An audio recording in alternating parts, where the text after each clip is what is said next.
अक्सर लोगों का प्रश्न होता है कि उनका विवाह कब होगा या उन्हें विवाह के लिए कौन सा टाइम अधिक सूट करेगा, फेवरेबल टाइम ऑफ मैरिज कौन सा है।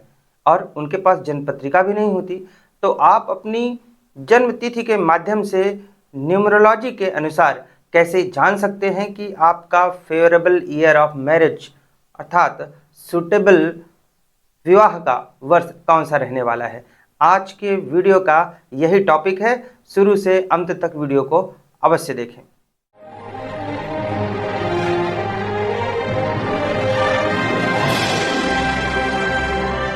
नमस्कार। आज की इस वीडियो में हम देखेंगे, यह जानने का प्रयत्न करेंगे कि किसी भी व्यक्ति की जन्मतिथि के अनुसार उसका विवाह का वर्ष या फेवरेबल ईयर ऑफ मैरिज कैसे निकालते हैं। यह न्यूमरोलॉजी अर्थात अंक शास्त्र के अनुसार निकाला जाएगा।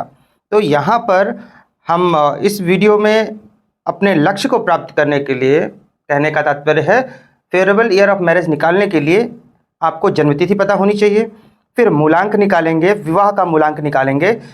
यहाँ पर एक चार्ट है, इसका भी प्रयोग करेंगे और उसके बाद में फेवरेबल ईयर ऑफ मैरिज यह हमें ज्ञात होगा। तो आइए एक एक करके सभी बिंदुओं को देख लेते हैं। सबसे पहले व्यक्ति का जन्मतिथि पता होना चाहिए अर्थात डेट ऑफ बर्थ।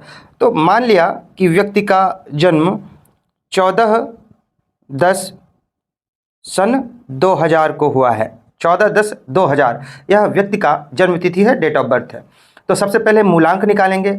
मूलांक क्या होता है? इसके लिए जन्मतिथि के अंकों को जोड़ा जाता है। जैसे यहाँ पर 14 है, यह सिर्फ जन्मतिथि है, सिर्फ हमें डेट चाहिए। तो 14 इसके दोनों अंकों को आपस में जोड़ लीजिए, 1 और 4, अब आपको मिलेगा 5। तो ये जो 5 मिला है यही आपका मूलांक होगा।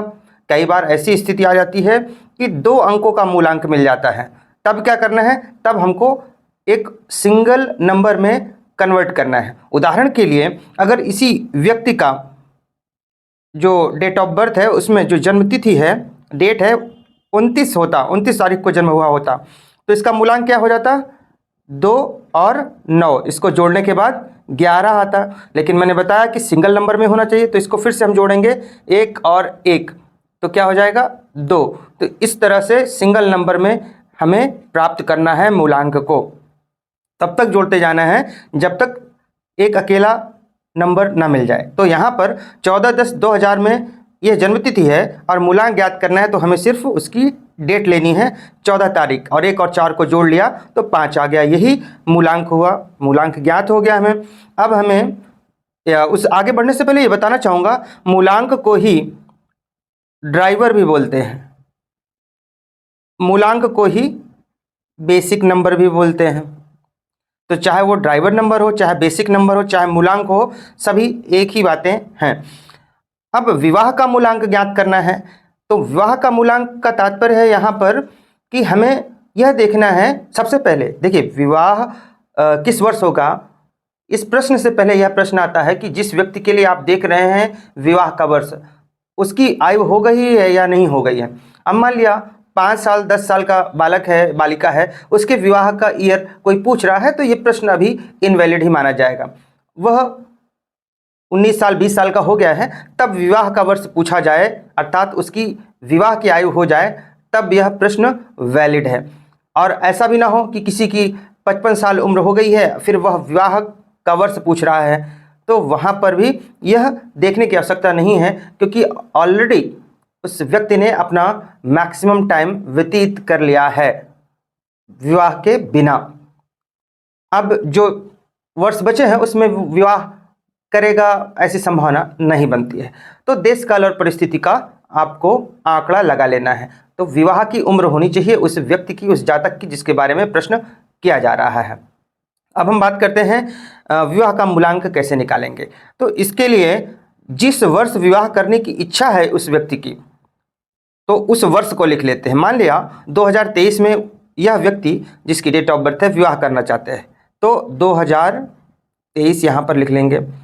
उसके बाद अब यह वर्ष कोई भी हो सकता है वो बोले 2024 में विवाह करना है या फिर 2025 में विवाह करना है, तो इस प्रकार से विवाह का मूलांक निकलेगा। तो 2023 में जातक की विवाह करने की इच्छा है, 2023 लिख लिया। और 2023 सुटेबल है या नहीं, यही हमें याद करना है यहाँ पर, यानी फेवरेबल है या नहीं 2023 विवाह के दृष्टिकोण से। तो विवाह का मूल्यांकन के लिए सबसे पहले उस वर्ष जिसमें उस व्यक्ति की इच्छा विवाह करने के लिए वह लिख लिया, यहाँ पर 2023 लिख लिया। फिर व्यक्ति की जन्म तिथि देखिए, इसमें जन्म तिथि और मतलब वह डेट और माह, इसको यहाँ पर लिखना है 14/10, तो यह हो गई 14, यह तिथि हो गई, डेट हो गई और माह हुआ 10, ये हमने लिख लिया। अब इसके सभी अंकों को आपस में जोड़िए। 2023 है तो 2 + 0 + 2 + 3 + 1 + 4 + 1 + 0। मैंने कुछ नहीं किया, सभी अंकों को आपस में जोड़ा है। 20231410, 20231410, इन सबको आपस में जोड़िए, कितना आपको प्राप्त होता है? तो 2 2 4 3 7 1 8 4 12 1 13, 13 मिला, यहाँ पर लिख लीजिए। मैंने आपको बताया था कि हमेशा सिंगल नंबर में ले जाना है हमें, तो यह 13 है। एक बार फिर से जोड़ लेते हैं, 2 2 4 3 7 1 8 4 12 1 13, 13 आया। अब इसको सिंगल नंबर में ले जाना है, तो फिर से आपस में जोड़ेंगे इसको हम, 1 और 3 को जोड़ लिया। अब कितना प्राप्त हुआ? हमें 4 प्राप्त हुआ। तो यह 4 ही विवाह का मूलांक हुआ। तो एक तो हमें मूलांक प्राप्त हुआ, एक हमें विवाह का मूलांक प्राप्त हो गया। यहाँ पर देखिए एक चार्ट बना हुआ है जो लेफ्ट में है, 1 से लेकर 9 तक, यह सभी मूलांक हैं, ये सभी मूलांक हैं। और जो यहाँ पर दाहिने तरफ यानी राइट साइड में जो नंबर्स लिखे हुए हैं, ये विवाह के मूलांक हैं, विवाह के मूलांक जी। तो मूलांक और विवाह के मूलांक का ये चार्ट है, और हमने मूलांक और विवाह का मूलांक पहले ही ज्ञात कर लिया। तो मूलांक कितना आया था? 5 आया था, यह है 5। अब देखिए 5 के आगे विवाह के मूलांक में कौन से नंबर लिखे हैं? 2 3 5 7 9, और हमें जो प्राप्त हुआ है इस व्यक्ति का 2023 के लिए विवाह का मूलांक, वह 4 प्राप्त हुआ है। तो यहाँ पर देखिए मूलांक 5 के सामने जो विवाह के मूलांक है उसमें क्या विवाह का मूलांक 4 है?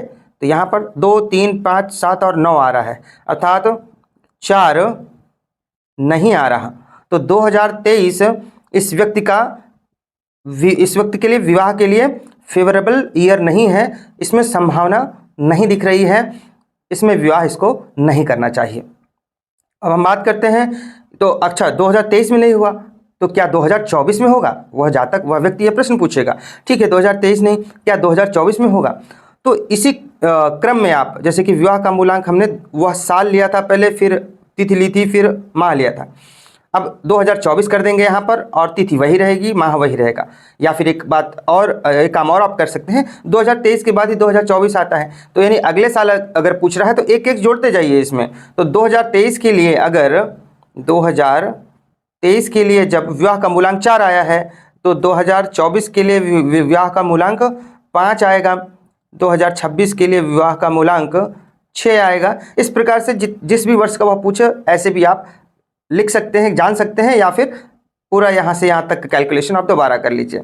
तो अब व्यक्ति का प्रश्न है कि 2023 में ठीक है नहीं होगा, कोई बात नहीं, 2024 में होगा क्या? तो 2024 में विवाह का मूलांक 5 आया। यहाँ पर देखिए मूलांक 5 के सामने विवाह का मूलांक में 2 3 5 7 9 है, यहाँ पर 5 आ रहा है, यह 5 आ रहा है, अर्थात हम कह सकते हैं कि हाँ, इस व्यक्ति के लिए फेवरेबल ईयर फॉर मैरिज 2024 है।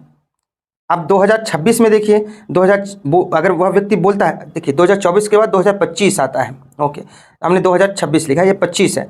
अब 2025 में क्या मिलता है? अगर 2025 का विवाह का मूलांक देखेंगे तो 6 मिला।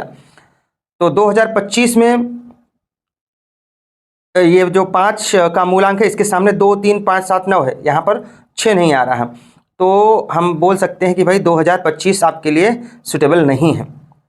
अब 2026 में उस व्यक्ति का विवाह सुटेबल है या नहीं? तो 2026 में, अब देखिए 2025 का अगर 6 है तो 2026 का 7 आ जाएगा विवाह का मूलांक, या फिर इस विधि से 2023 की जगह 26 लिख लीजिए और ये 14 और 10 ही रहेगा, जोड़ लीजिएगा तो भी 7 ही मिलेगा आपको।